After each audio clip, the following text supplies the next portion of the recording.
Papunta na po sa paputi. Papunta na po sa paputi. Animal. Yan po talaga ang sagot ni Clary Ring Castro, mga kababayan, dito sa patamang video ni na VP Inday Sara Duterte sa pag-endorso niya kay Aimee. So paano lang yan, Clary Ring?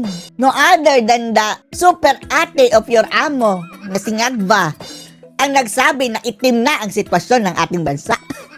Pero hindi tinanggap ni Clary Ring Castro ito, mga kababayan Dahil anya, hindi naman kami itim. Sa makatuwid, papunta na daw kami sa puti, mga kababayan.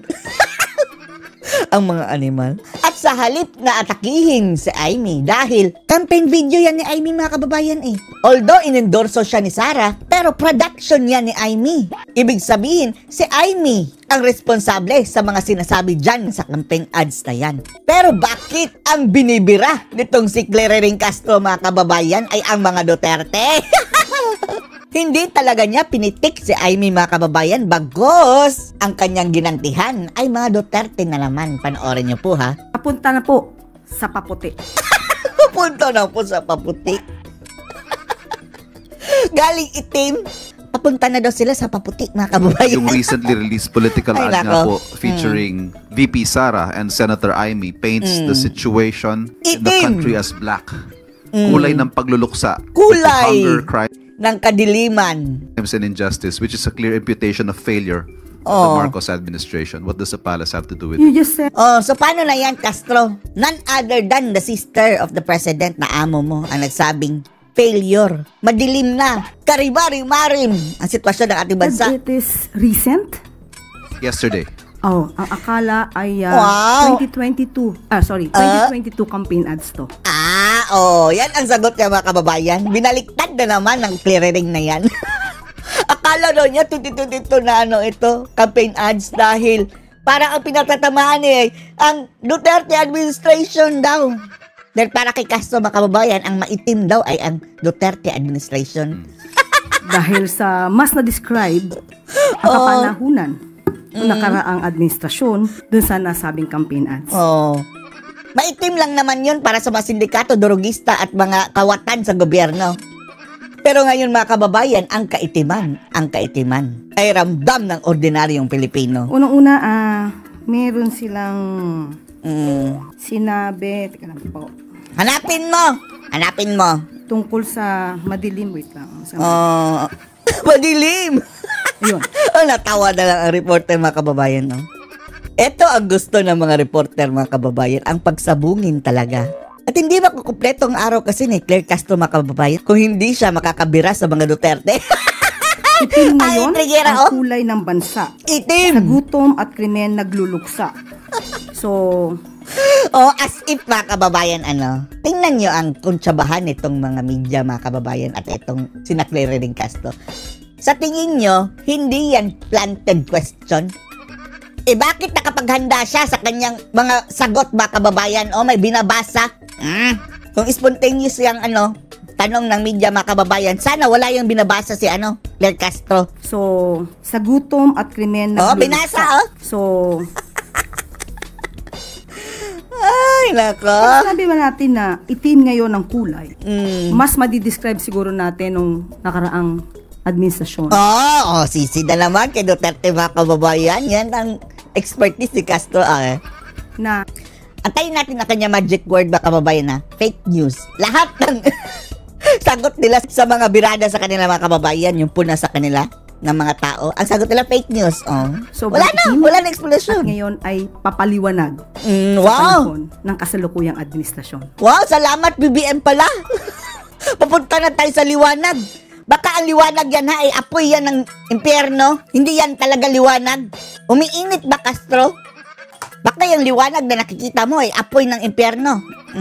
Hindi man ganun pa kaputi, Wow, hindi ganun kaputi.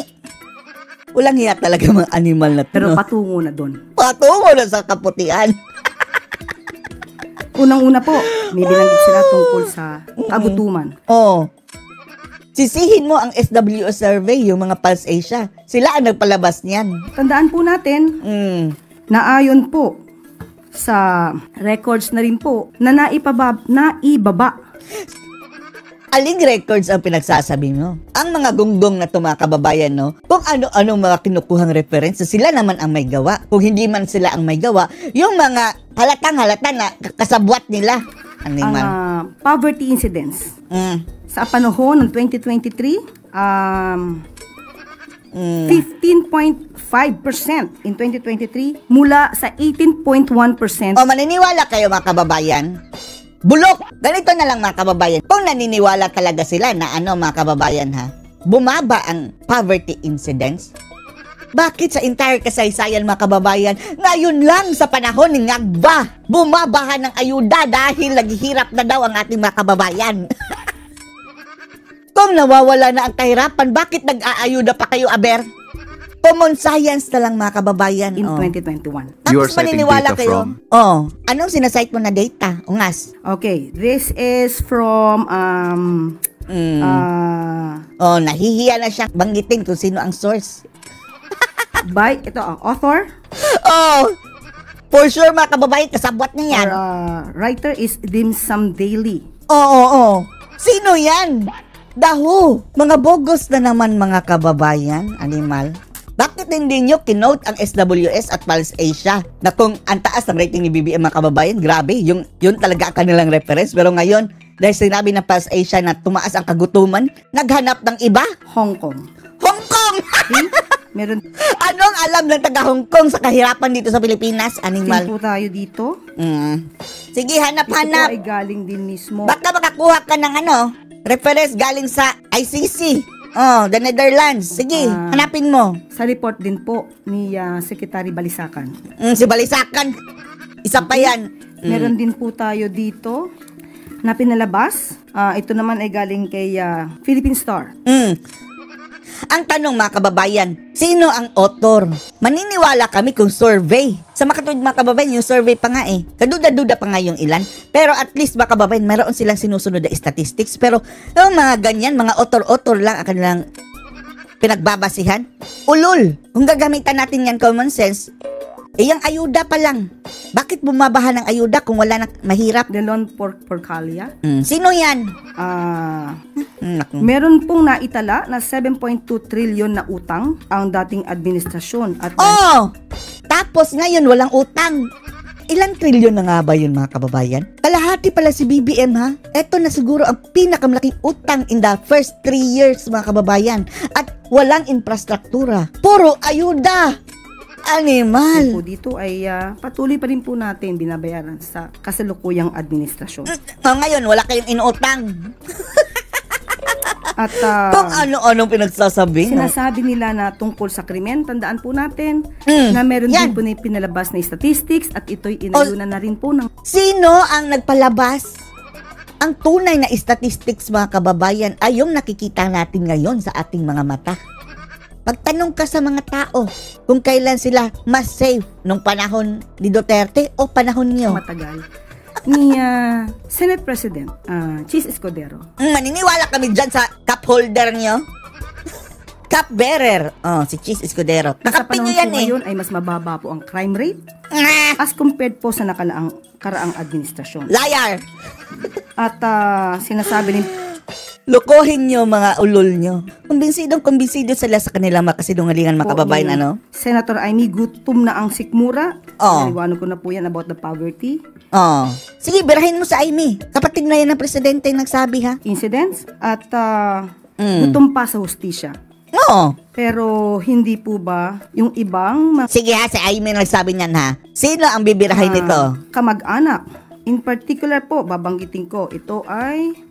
galing sa panulat ni Christina Chi ng philstar.com. Mga bias media naman ang reference mga kababayan. Sinabi po ni, and I quote na po sa kanyang panulat, Dalia Cuartero, whose son was killed during a drug operation in 2016. Duterte administration na naman. Ulol ba to mga kababayan? Bakit hindi niya sasagutin ng diretsyo yung mga katanungan, Lahat na kanyang sagot mga kababayan, basta birada na sa kanila, ibabalik niya kay Duterte. Ulol! Described feeling overwhelmed with tears of joy, tears upon hearing of Kahit ano pa yung sasabihin mo, hindi kami maniniwala. So dito pa lamang, marami na rin po nagsasabi na paunti-unti ay nabibigyan ng liwanag. Wow! Kayo ang liwanag. Sila na ang liwanag. So, mas maganda po siguro mabanggit natin na ang mga botante po dapat ay maging, kukunin ko po yung sticker na nakasulat kay Madam, maging mapanuri. Oh, kaya nga lumalagpak na yung bagoong Pilipinas is late. At yung dalawa ninyo nalagas na. Nagpa-endorso na kay BP Sara. Huwag pong magpaloko Tayo ang manluloko. sa mga sinasabi sa iilang campaign ads. Iilan. Alamin ang katotohanan, Tayo na ang katotohanan. iwasan ang fake news. Ayan na naman mga kababayan. Sa lahat ng sagot ni Claire Castro, iyan ang kanilang paboritong sagot. Fake news. Dahil tapos ang usapan mahirap ba kapag debate sa mga gaya nitong makikitid ang isip mga kababayan, ano? Edad mo, boto mo. Kinopya ko po yan lahat mula sa kanyang sticker. Wala Yun lamang po. Yun lang. May reaksyon ho ba ang Pangulo? This coming from the second highest official of the land. Reaksyonan mo muna. Nagaling mismo yan kay Amy Marcos na kapatid ni Ngagba. Supported by his own sister. Patungkol po dyan, patungkol po sa campaign na issues, maganda pong mas tanong na lang natin ang campaign manager. Kapag si Amy na mga kababayan, ayaw na yan sumagot. Pero kung tungkol kay Sara Duterte, grabing atake. Mas authorized po siyang magsalita patungkol po sa ganyang klase. Akala ba namin marami kang alam? Ang dami mong alam. Bakit kung tungkol kay Amy, wala ka ng komento? Have you taken this up with the president? What are his thoughts on this? Patungkol po sa kanyang kapatid. Patungkol. This particular ad, for example, which is Of course, the latest. hindi po nais ng ating Pangulo na magitong klaseng mga negatibo. No. Yung uso talaga mga kababayan ang nagdadala. Na pangangampanya. Lalong-lalo na po Tapos, ano nga ba sabi ng Ngagba? Team Suka. kung ito ay Sino nag-umpisa? fake news. Wow, fake news na naman. Magic word. So, noon pa naman po, sinabi ng ating Pangulo na labanan natin Ay, naku, labanan natin. ang mga fake news. Labanan yung sarili niya. Mas hindi maganda kung ito ay gagawing naratibo sa isang Lahat ng depensa nila mga kababayan ng fake news. Parang natatawa sila mga kababayan. Naunahan natin sila ng pagsabi ng fake news. Okay? Quick follow-up, Ace Romero, Philippine Star.